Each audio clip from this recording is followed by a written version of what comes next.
Crochet का visit visa या tourist visa किस तरह हासिल किया जा सकता है पाकिस्तान से? इधर के पाकिस्तान में क्रोशिया की एम्बेसी भी मौजूद नहीं है।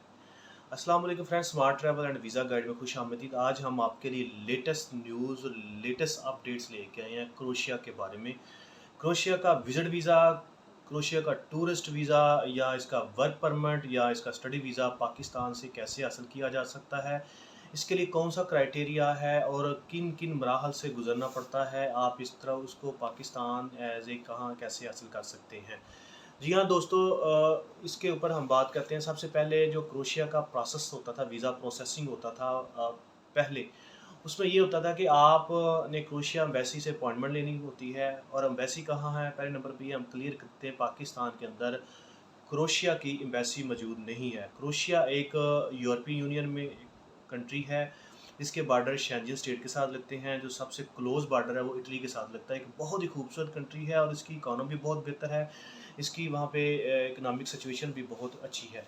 जी हाँ दोस्तों, इसमें अगर आप इस कंट्री में जाना चाहते हैं, पहले तरीका ये कहा था कि आपने पहले एम्बेसी से अपॉइंटमेंट लेनी पड़ती है। अपॉइंटमेंट लेने के बाद आप अपनी उनको एक लिंक आ जाता था, अपनी एप्लीकेशन को फ़िल अप करना होता था और अपने डॉक्यूमेंट्स अपलोड करने होते थे और अपने सारे डॉक्यूमेंट्स उनके पास चले जाते थे।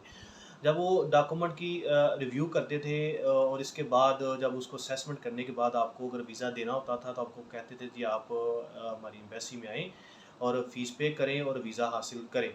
लेकिन अब उन्होंने इस जो लेटेस्ट अपडेट आई हैं, जो इस जो इसका प्रूफ़ आपको स्क्रीन पे भी शो हो रहा है, हमें मेल भी आई है, उन्होंने बताया है, आपको अगर वीज़ा देना है या नहीं देना है, आपको ईरान में जो एम्बेसी है क्रोएशिया की खुद आना पड़ेगा। अगर आप खुद नहीं आ सकते, आप अपने डॉक्यूमेंट्स को कोरियर कर सकते हैं। अगर कोरियर के अलावा जो सबसे ख़ास बात है, जो वीज़ा फ़ीस है 80 यूरो है, वो आपको खुद देनी होगी या आपका कोई रिप्रेजेंटेटिव जो वहाँ पे ईरान में मौजूद है, वो एम्बेसी में जमा करवाएगा। जी हाँ, एम्बेसी ने कोई ऐसा अकाउंट, कोई ऑनलाइन पेमेंट, कोई इस तरह का लिंक डिस्क्रिप्शन वगैरह नहीं दी हुई। आपको जो वीज़ा की फ़ीस है, वो एम्बेसी में जाके खुद पे करनी होती है। या अगर आप खुद नहीं जा सकते, कोई आपका जानने वाला रिलेटिव, फ्रेंड्स है वहाँ पे मौजूद है तेहरान में, उनकी एम्बेसी में जाके आपको वीज़ा फ़ीस खुद जमा करवाएगा, तो फिर उनकी प्रोसेसिंग स्टार्ट होगी।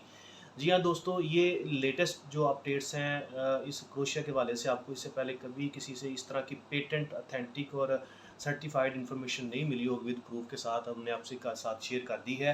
क्रोशिया एक बहुत ही खूबसूरत कंट्री है, इसकी ट्रैवल हिस्ट्री बहुत मैटर करती है। शेंजन के साथ इसके बॉर्डर लगते हैं, इसका वर्क परमिट भी बहुत ही अच्छा इफेक्टिव है। ठीक है, वर्क परमिट पे लिए जाना चाह रहे हैं, टूरिस्ट के लिए जाना चाह रहे हैं या विजिट वीज़े के लिए जाना चाह रहे हैं, दो ऑप्शन है। आप खुद चले जाएँ अपनी फ़ाइल लेके, ठीक है, वहाँ पे जमा करवाएँ और फ़ीस भी जमा कराएँ और विदिन 10 टू 15 डेज़ वो आपको वीज़ा वगैरह ग्रांट कर देते हैं। इतना प्रोसेसिंग टाइम है उनका। अगर आप खुद नहीं जा सकते, ठीक है, अगर आपका कोई जानने वाला वहाँ पे मौजूद है, तेहरान में, ईरान में मौजूद है, वो आपके बिहाफ़ पे आपकी एप्लीकेशन नंबर के अगेंस्ट आपकी फ़ीस जमा करवा सकता है। ठीक है, जब फ़ीस जमा हो जाएगी फिर आपकी वीज़ा प्रोसेसिंग होगी। ये प्रोसेस इंटायरली डिफरेंट है प्रीवियस प्रोसेस से, जो कि उनका पहले पॉलिसी होती थी, उनकी स्ट्रेटजी होती थी कि आप पहले हमें जो कोरियर डॉक्यूमेंट्स करें, visa form, application form, online form, tour plan, itinerary plan सब कुछ हमें शेयर करें। उसके बाद वो रिव्यू करते थे और फाइनल डिसीजन देने से पहले आपको इन्फॉर्म करते थे कि आपका वीज़ा अप्रूव हो गया है और आप हमें एम्बेसी में आएँ और फ़ीस वगैरह सबमिट करवाएँ। ठीक है जी, और इसके बाद वो ऑप्शन ये भी देते थे कि आप जहाँ से मर्ज़ी उस वीज़े को स्टैम्प करवा सकते हैं। लेकिन अब उन्होंने पॉलिसी चेंज कर दी है। आपको वीज़ा हासिल करने के लिए किसी कैटेगरी का वीज़ा, चाहे वर्क परमिट है, चाहे वो स्टडी वीज़ा है, चाहे विज़िट वीज़ा है, टूरिस्ट वीज़ा है, आपको या आपके रिप्रेजेंटेटिव को वहाँ पे ईरान में, तेहरान में, क्रोएशिया की एम्बेसी में जाना पड़ेगा। जी हाँ दोस्तों, दूसरी बहुत इंपॉर्टेंट बात, अगर आप दूसरे कंट्रीज़ में से हैं, इंडिया से हैं, बांग्लादेश से हैं या कुछ दूसरी कंट्री से हैं, वहाँ से आपको वीज़ा के लिए एज़ सच ईरान नहीं जाना पड़ता। वहाँ पे वीज़ा की डीलिंग सारा वीएफएस ग्लोबल करता है। जी हाँ दोस्तों, ये वो पेटेंट ऑथेंटिक इन्फॉर्मेशन है जो हमें आपसे शेयर की है। हमने उनसे नेगोशिएशन भी की, मेल से पूछा, कॉल करके पूछा, उनको रिक्वेस्ट भी की कि हमारी जो फाइल्स हैं वहाँ पे सबमिट हो चुकी हैं, काइंडली हमें कोई अकाउंट नंबर दें, हम आपको फ़ीस जमा करवा सकें। लेकिन उन्होंने कहा जी हमारी पॉलिसी चेंज हो गई है, अब आपको फ़ीस के लिए किसी बंदे के हाथ भेजें हमारी फ़ीस, यहाँ के खुद आके आप यहाँ पे फ़ीस को पे करें इन कैश अमाउंट में। कोई ऑनलाइन नहीं, कोई बैंक अकाउंट नहीं, कोई इस तरह का लिंक्स नहीं जहाँ आप फ़ीस पे कर सकते हैं। 2 ही ऑप्शन है, खुद जाएँ या किसी के हाथ वो फ़ीस भेजें।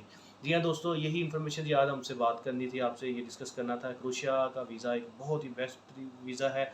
यहाँ पे जो लोग होते हैं मोस्टली प्रोबेबली यही चाहते हैं कि वहाँ पे जाके ईज़िली वो एंटर हो सके शेंजन कंट्री, क्योंकि इसका डिस्टेंस जो है शेंजन कंट्री से बहुत ही मिनिमम है, बहुत ही कम है और बहुत सेफेस्ट रास्ता है, रास्ता होता है इसका वहाँ पे जाने के लिए। लेकिन अगर आपकी वहाँ पे भी सेटल होना चाहते हैं, वहाँ पे बहुत ज़्यादा चांसेस हैं, इनकी इकॉनमी बहुत अच्छी है, इनकी ग्रोथ रेट बहुत अच्छी है, फाइनेंशियली तौर पे स्ट्रॉन्ग कंट्री है क्रोएशिया, और अनकरीब ये शेंजन स्टेट में भी शामिल होने वाला है।